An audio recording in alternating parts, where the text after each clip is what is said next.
Hello everyone, welcome back to my YouTube channel.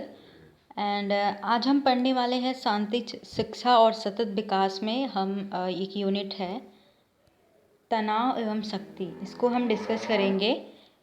तनाव को बोलते हैं टेंशन, एंड शांति को आपको पता ही पीस होता है। तनाव क्या होता है? हम बहुत बार तनाव शब्द सुनते हैं कि तनाव है, हमें बहुत तनाव है। इस लॉकडाउन में बहुत लोगों को तनाव देखने को मिलता है कि बहुत लोग तनाव से गुजरते हैं। तो वास्तव में ये तनाव होता क्या है? तनाव व्यक्ति की शारीरिक और मानसिक मनोवैज्ञानिक दशाएं होती है। व्यक्ति की क्या होती है? एक शारीरिक दशा होती है और मनोवैज्ञानिक दशा होती है। मनोवैज्ञानिक मतलब आपके साइकोलॉजिकल कंडीशन होती है, आपके जो आपके मन की और शरीर की एक दशा होती है। ठीक है। यह उसमें उत्तेजना और असंतुलन उत्पन्न कर देता है। क्या होता है? जो आपका मन होता है, मान लीजिए आपका जो मन है, क्या उसमें उत्तेजना होती है, मतलब आप बहुत उत्तेजित हो जाते हो। और असंतुलन का मतलब क्या? इनबैलेंस हो जाता है। ठीक है। प्रॉपरी तरीके से बैलेंस नहीं हो पाता आपका संतुलन बिगड़ जाता है। तो आप क्या होता है कि आप कुछ भी कर सकते हो तनाव में। ठीक है। तो एवं उसमें परिस्थिति का सामना करने के लिए क्रियाशील बनाता है। बहुत ज़्यादा क्रियाशील हो जाते हो। तनाव एक तरह से बहुत लोगों को देखने को मिलता है तनाव। तो इच्छा, लक्ष्य, अपमान, शारीरिक दोष आदि के कारण तनाव उत्पन्न हो सकते हैं। तनाव के कारण क्या हो सकते हैं? इच्छा मतलब आपकी अगर इच्छा या डिज़ायर फुलफिल नहीं हो रही है तो आपको तनाव हो सकता है। ठीक है। लक्ष्य मतलब गोल के लिए अभी सबके तनाव का बेसिकली क्या करना मतलब चिंता करना। किसी टेंशन का मतलब क्या? चिंता करना। अगर सामान्य भाषा में करेंगे कि जैसे अभी आपका एग्ज़ाम नहीं हो रहा है तो बहुत से स्टूडेंट हैं जो अभी पैनिक हो गए हैं, तनाव में हैं कि एग्ज़ाम कब होगा, यूपी टेट का एग्ज़ाम कब होगा, कब हम क्लियर करेंगे। तो एक तरह से तनाव की स्थिति कह सकते हैं कि आपके लक्ष्य की प्राप्ति में बाधा आ रही है। ठीक है। और फिर क्या बात कर सकते हैं कि अपमान भी बहुत होता है कि डिसरिस्पेक्ट हो रही है आपकी, तब भी आप तनाव में आ जाते हो। शारीरिक दोष आदि के कारण तनाव उत्पन्न होता है। ठीक है। ये रही तनाव की बात। तनाव की परिभाषा बताते हुए ड्रेवर ने कहा है, तनाव का अर्थ है संतुलन को होने की सामान्य भावना और परिस्थिति में किसी अत्यधिक संकटपूर्ण कारक का सामना करने के लिए व्यवहार में परिवर्तन करने की तत्परता। देखिए क्या कह रहे हैं कि संतुलन को नष्ट होने की सामान्य भावना मतलब आपका जो नॉर्मल तरीके से आप बिहेव करते हो, संतुलन उसका बिगड़ जाता है। ठीक है। और किसी भी परिस्थिति अत्यधिक संकट का कारण सामना करने के लिए व्यवहार में परिवर्तन करने की तत्परता है। मतलब किसी भी संकट में आप आते हो तो उसमें आपके व्यवहार में क्या परिवर्तन आता है? वो आपका तत्परता मतलब क्या? एक्टिव हो जाते हो। आपके तनाव का वो मन, आपकी मनोदशा बदल जाती है, इसकी बात कर रहे हैं। ठीक है। इंग्लिश में क्या कह रहे हैं कि tension means a general sense of disturbance of equilibrium and readiness to alter behavior to meet some almost distressing factor in the situation। Distressing मतलब क्या? संकटपूर्ण स्थिति में आपके जो संतुलन है, आपका मन का संतुलन है, वो बिगड़ जाता है। उस सिचुएशन में रिएक्ट करने के लिए सिचुएशन के अकॉर्डिंग, तो आपका वो तनाव हो जाता है, ऐसा ड्रेवर ने कहा है। ठीक है। एलियट ने क्या कहा है? तनाव से अभिप्राय किसी संघर्षात्मक परिस्थिति से है, मतलब स्ट्रगल कर रहे हो आप किसी कंडीशन में, तो जो विरोधी या विपरीत मनोवृत्तियों को उत्पन्न करता है। मनोवृत्तियाँ मतलब आपकी भावनाओं को उत्पन्न करता है। अलग अलग भावनाएं आपके दिमाग में चलती हैं, आप सोचने लगते हो अलग तरीके से। तो एक तरह के मतलब अब आप स्ट्रगल करते हो किसी चीज़ के लिए, तब आप में तनाव हो सकता है, ऐसा एलियट ने कहा है। ठीक है। गेट्स व अन्य के अनुसार क्या है तनाव? तनाव असंतुलन की दशा। बेसिकली यही बात हो रही है कि डिसइक्विलिब्रियम की बात हो रही है कि जब आपका इक्विलिब्रियम या आपका मानसिक संतुलन कह सकते हैं जो नॉर्मल स्थिति में होता है, सामान्य स्थिति से बिगड़ जाता है। ठीक है। जो प्राणी अपनी उत्तेजित दशा का अंत करने के लिए कोई कार्य करने के लिए प्रेरित करती है, जो प्राणी को अपनी उत्तेजित दशा का अंत करने के लिए कोई कार्य करने के लिए प्रेरित करती है। तनाव में जब आप आ जाते हो, पैनिक हो जाते हो, किसी टेंशन में होते हो, तो अपने कार्य को करने के लिए उत्तेजित हो जाते हो। ठीक है। तत्पर हो जाते हो, रेडीनेस की बात की जा रही है। तो tension is a state of disequilibrium which disposes the organism to do something to remove this stimulating condition। ठीक है।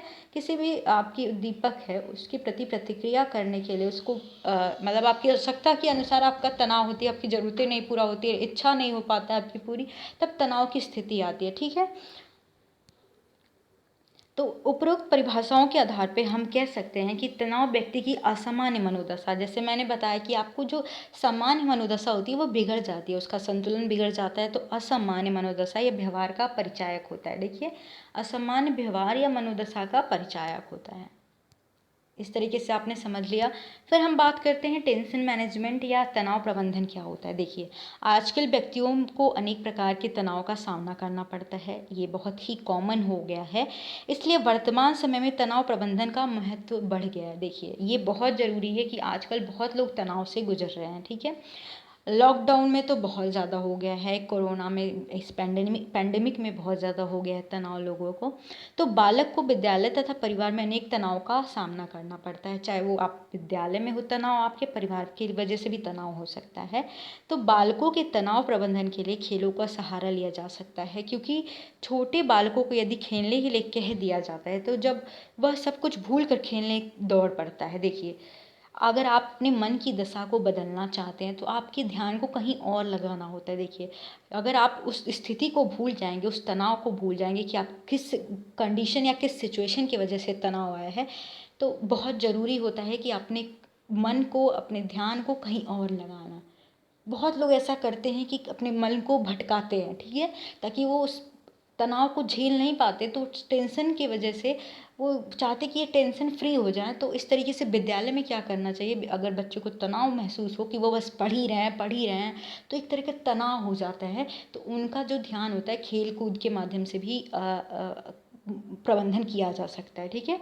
वयस्क व्यक्ति को तनाव प्रबंधन के लिए साधनों का प्रयास करते हैं। एडल्ट्स की बात करें, जैसे कि अमेरिका में व्यक्ति तनाव कम करने के लिए लॉफिंग क्लब में चले जाते हैं। देखिए, लॉफिंग क्लब की बात की गई है अमेरिका में, ताकि वो उनका ध्यान कहीं और चला जाए। लॉफिंग क्लब में बड़ी स्क्रीन पर गतिविधियाँ दिखाई जाती है, जिसे देखकर व्यक्ति हंसी आती रहती है और इस प्रकार व्यक्ति का तनाव दूर हो जाता है। ये अमेरिका की बात हो रही है कि कैसे एडल्ट अपने तनाव को दूर करते हैं। तनाव दूर करने के लिए 2 प्रकार की विधियों का प्रयोग किया जा सकता है, जैसे प्रत्यक्ष और अप्रत्यक्ष। मतलब प्रत्यक्ष मतलब डायरेक्ट, इनडायरेक्ट जो विधियां हैं उसकी बात कर लेते हैं। देखें, तनाव कम करने की प्रत्यक्ष विधि, हम पहला विधि बात करते हैं कि डायरेक्ट मेथड्स क्या है टेंशन को रिडक्शन करने, मतलब रिडक्ट करने, कम करने के लिए, टेंशन को, तनाव को कम करने के लिए कौन कौन सी विधियां हैं। तो पहला, गेट्स के अनुसार, गेट्स ने क्या कहा है प्रत्यक्ष विधि में, कि प्रत्यक्ष विधियों का प्रयोग विशेष रूप से समायोजन की किसी विशेष समस्या के स्थायी समाधान के लिए किया जाता है, ठीक है। इन्होंने बोलता है कि प्रत्यक्ष विधियों का प्रयोग विशेष रूप से समायोजन की किसी विशेष समस्या के स्थायी समाधान के लिए किया जाता है। किसी स्थायी समस्या के समाधान के लिए इस विधि का प्रयोग किया जाता है, इस डायरेक्ट मेथड का प्रयोग किया जाता है, ऐसा गेट्स ने कहा, ठीक है। पहले इसमें हम बात करते हैं कि प्रत्यक्ष विधि कौन सी होती है तनाव को कम करने की। पहली, आपका बाधा का विनाश या निराकरण। जो भी कारण है, मतलब बाधा मतलब जो बैरियर्स है, उसको आप रिमूव करें, उसको हटाएं। कैसे? इस विधि में व्यक्ति उस बाधा को विनाश या निवारण करता है जो उसे अपने उद्देश्य को प्राप्त नहीं करने देता है। जैसे कि जो उसके गोल्स, मतलब जो उसका एम है, उसमें बाधा क्रिएट करता है और जिसकी वजह से तनाव होता है, उस बाधा को दूर करना होता है। जैसे पाकिस्तान में सेना प्रमुख जनरल परवेज़ मुशर्रफ ने नवाज शरीफ की सरकार का तख्ता पलटकर खुद को राष्ट्रपति घोषित किया। मतलब जिसको जिस कारण से बाधा आ रही है और जिस बाधा के कारण से, अगर देखिए इच्छाएं आपकी पूरी नहीं होंगी तो आपको तनाव होगा।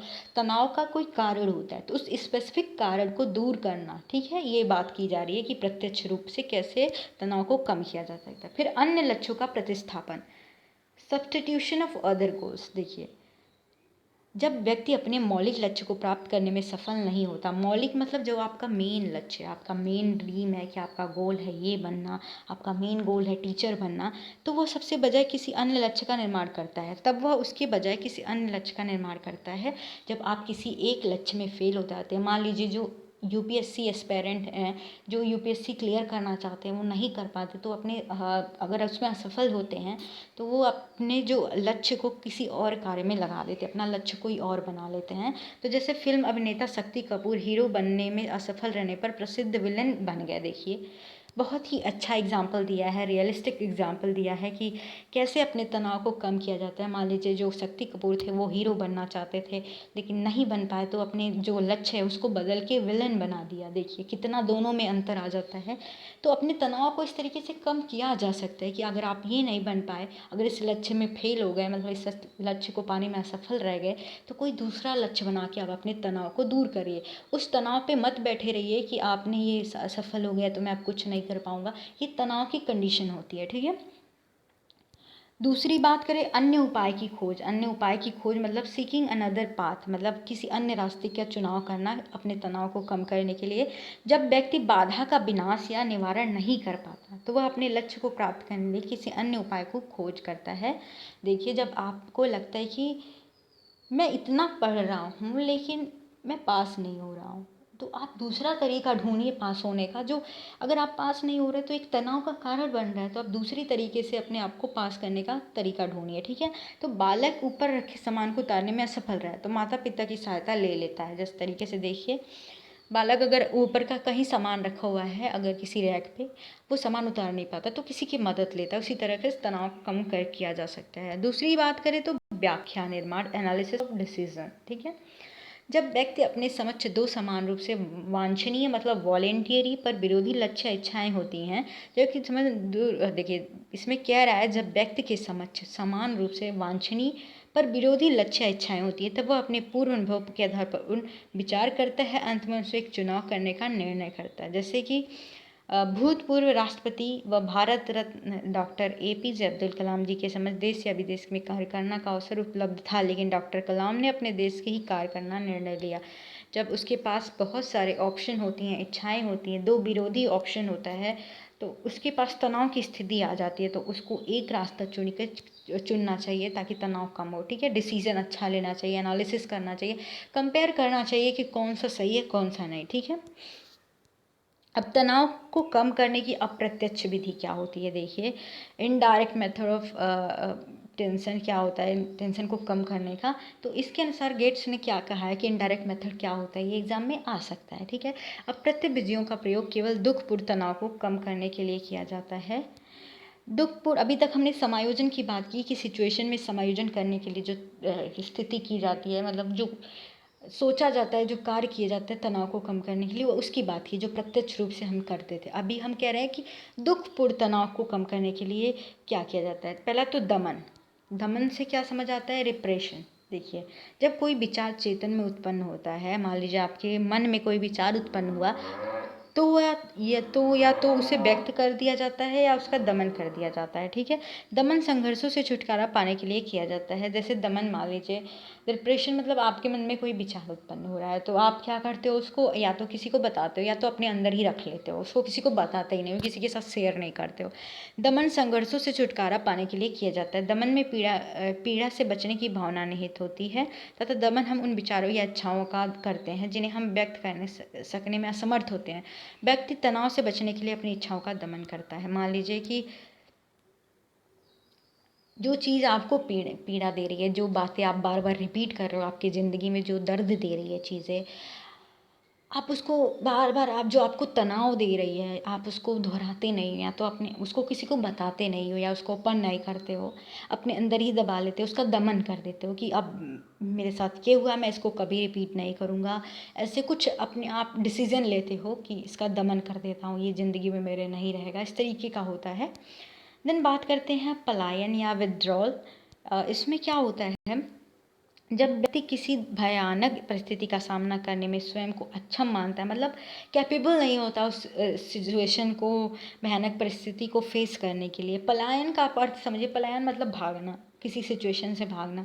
तो जब किसी सिचुएशन में, मतलब जो बहुत डेंजरस सिचुएशन है, ऐसा लगता है वो कंडीशन अच्छी नहीं है, तो उसको कैपेबल नहीं होता उस सिचुएशन को सामना करने के लिए, तो वह तनाव से बचने के लिए उससे पलायन करने का उचित समझता है। पलायन मतलब उससे दूर भागता है, समझिए, ठीक है। तो जैसे शारीरिक रूप से मजबूत छात्रों के समूह किसी कमजोर छात्र का मजाक उड़ाता है, तो वह छात्र उनसे मिलना जुलना बंद कर देता है। देखिए बहुत बार आपने कॉलेज में देखा होगा कुछ बच्चे बहुत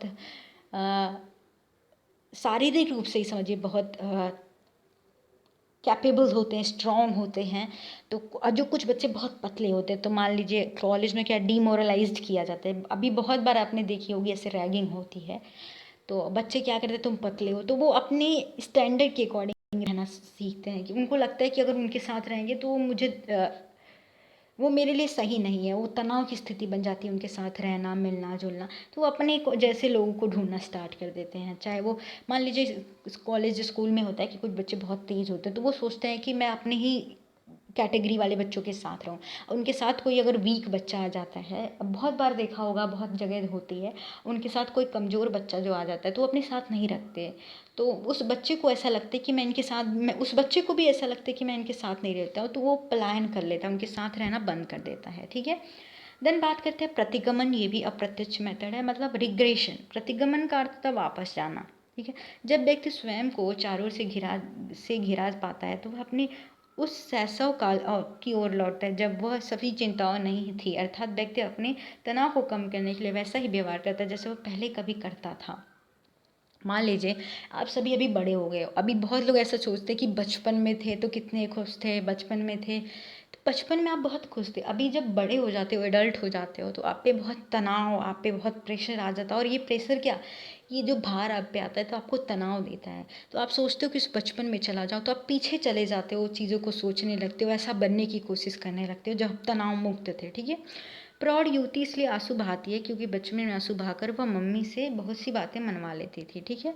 इस तरीके की बात की ही जा रही है कि अगर कुछ लोग होते हैं जो बचपन में बहुत रोते थे, अपनी बात को मनवा लेते थे, तो इसकी बात कही गई है कि वो पीछे चले जाते हैं, उन चीज़ों को दोबारा जीना शुरू कर देते हैं जैसे वो पहले थे। युक्तिकरण मतलब रेशनलाइजेशन मतलब क्या होता है, इसमें व्यक्ति अपनी कमियों तथा असफलताओं को उचित करार देने के लिए तर्क प्रस्तुत करता है। इस युक्ति का प्रयोग प्रत्येक व्यक्ति कभी ना कभी किसी स्तर पर अवश्य करता है। जैसे विद्यार्थी विद्यालय में लेट आने पर अपनी घड़ी सुस्त बता देता है। रेशनलाइजेशन का मतलब यही है। अगर देखिए, एक्सक्यूजेज आप सभी देते हो, चाहे विद्यालय में लेट जाते हो। रेशनलाइजेशन मतलब एक जगह से दूसरी जगह शिफ्ट करना, अपनी बातों को, अपनी असफलताओं को उचित करार देते हो। मतलब जो आप में कमियां हैं, जो आप में जिस कारण आपसे तनाव है आपके अंदर, तो उसको तर्क देकर, कुछ लॉजिकल रीज़न दे के आप उसको सही करार देने लगते हो कि नहीं मैं सही हूँ, मैं टाइम पे आई थी लेकिन ऑटो रिक्शा लेट हो गया था। मैं इस तरीके से एक्सक्यूज मतलब ऐसे बताते हो, रीज़न देते हो, इस तरह का युक्तिकरण आता है। देन बात करते हैं दिवा स्वप्न, डे ड्रीमिंग क्या होता है। देखिए, इस विधि में व्यक्ति कल्पना जगत में विचरण करके अपने तनाव को कम करता है। कल्पना मतलब वो एक इमेजिनेशन वर्ल्ड में जाता है, कल्पनाएं करता है, डे ड्रीमिंग करता है, ताकि उसका तनाव कम हो जाए, कि वो अच्छा सोचता है, पॉजिटिव थिंकिंग हो जाती है। दिवा स्वप्न वास्तविकता के दुखद संसार से दूर ले जाकर व्यक्ति को रंगीन नज़ारे दिखाता है। कल्पनाएं करने लगते हो कि हाँ मैं ये बन जाऊंगी, वो बन जाऊंगा। इस तरीके से आप कल्पना करते हो ताकि आप अपने तनाव को कम कर लो। ठीक है। और हम सभी डे ड्रीमिंग होती है, मुझे भी डे ड्रीमिंग, दिन में सोचने की आदत है कि ये करूँगी, वो बन जाऊँगी, ऐसे सपनों में खो जाते हैं। सभी के विश्व में सभी ऐसा करते हैं। आत्मीकरण या तदात्मीकरण क्या, आइडेंटिफिकेशन क्या, मतलब पहचान करना, समझिए अपने आप की पहचान करना। इस विधि में व्यक्ति किसी अन्य व्यक्ति के साथ अपना तादात्म्य स्थापित कर लेता है। जैसे कि एक व्यक्ति विराट कोहली से तादात्म्य स्थापित कर उसी की तरह बाल रखना, बोलना प्रारंभ कर देता है। ऐसा करके उन्हें आनंद का अनुभव होता है, जैसे कि फसल तनाव कम हो जाता है। मतलब इसमें आत्मीकरण मतलब क्या, आत्मीकरण अपने आप को किसी और की तरह बनाना ताकि अपने तनाव को वो कम कर सके। ठीक है। फिर बात करते हैं मार्गान्तीकरण मतलब शोधन या सब्लिमेशन। इसमें क्या होता है कि इसमें व्यक्ति अपनी सामाजिक इच्छाओं के मार्ग में बदलकर सामाजिक मार्ग पर ले जाता है, जिसमें वह तनाव को कम करने में सफल हो जाता है। जैसे प्रेमिका को प्राप्त करने में असफल एक व्यक्ति अच्छा मूर्तिकार बन जाता है, मतलब अपने ध्यान को भटकाना। देखिए, इस विधि में असामाजिक इच्छाएं जो होती हैं, जो आपके समाज के खिलाफ होती हैं, उसे बदल कर सामाजिक मार्ग की ओर ले जाना, मतलब समाज में जुड़ जाना, इस तरीके का होता है। तो आपका वो मार्गान्तीकरण या सब्लिमेशन होता है, मतलब आप एक स्थान से दूसरे जगह चले जाते हो।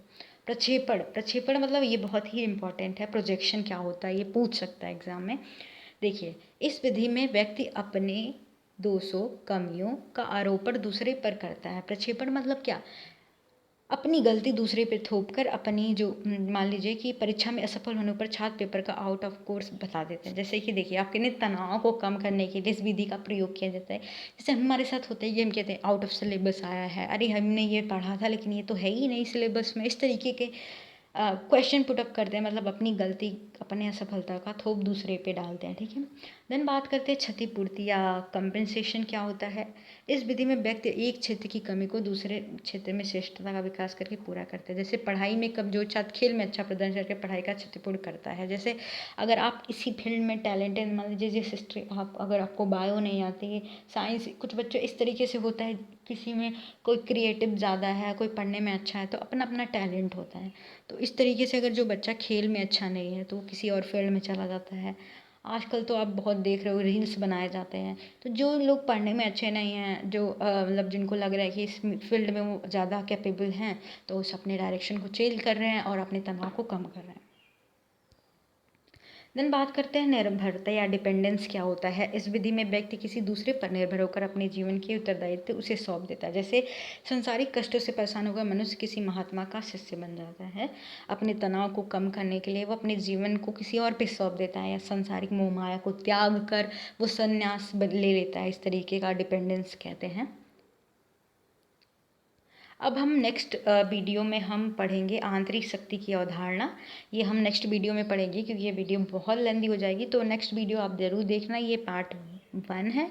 नेक्स्ट वीडियो हम आंतरिक शक्ति की अवधारणा या कॉन्सेप्ट ऑफ इनर पीस की बात करेंगे।